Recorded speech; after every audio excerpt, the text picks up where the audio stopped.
had to where do drag I go? everything out. You know, but nothing was any good. But don't you? What I loved about it after was, and I wish it could have lasted. The churches that came, the people, we all. I don't care if you were black, you were white, you were Hispanic. Everybody was in the same place and the same. Like she said, you brought 2 days of clothes with you, so everything you owned, if you got water, was gone. And you stand there. Show you. Stop talking about it. Thank you. You know what I'm saying? We counted on each other. You know, you have to take ownership. Thank you.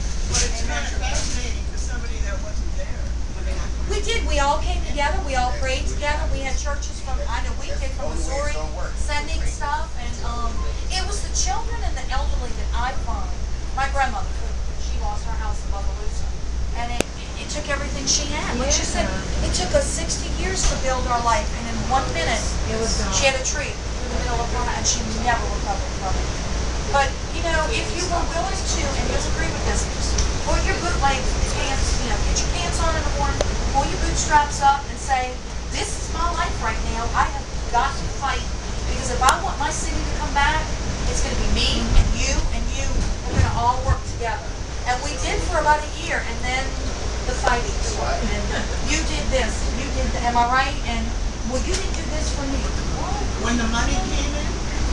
Pretty much. I guess. When the money came in, you know, well, first and foremost, I'm not from there, but a good friend of mine, Eddie Scott, worked for the Housing Authority. Oh, yeah. And the first place I went to last year was the Lower Ninth Ward, you know, and I said, Eddie, let me ask you a question. I said, this happened 4 years ago. The only thing missing here is water all over the place. Ain't nothing changed. Now it's money. What do they do with the money? That's what I want to know. Red tape. Where did all the FEMA and all the money go? We were living in rental properties. We went 3 different properties, and I've never asked. I mean, I've always been one. You work for it, you get. But at some point, everybody needed help. And I called FEMA and I said, you know, we're paying $1,100 a month on rent. We own our house, so this is a little bit of a stretch.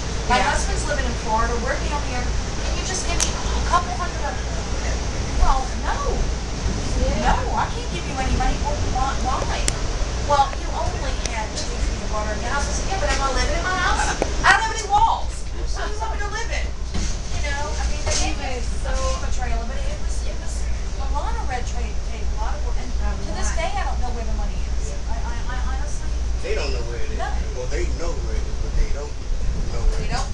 And I'm still, regardless of what I still blame. You to know where it is. I still blame the city for not using those buses and those planes. They didn't know what to get do. people out. They could have gotten all those people out. 1,400 people did not have to die. They didn't.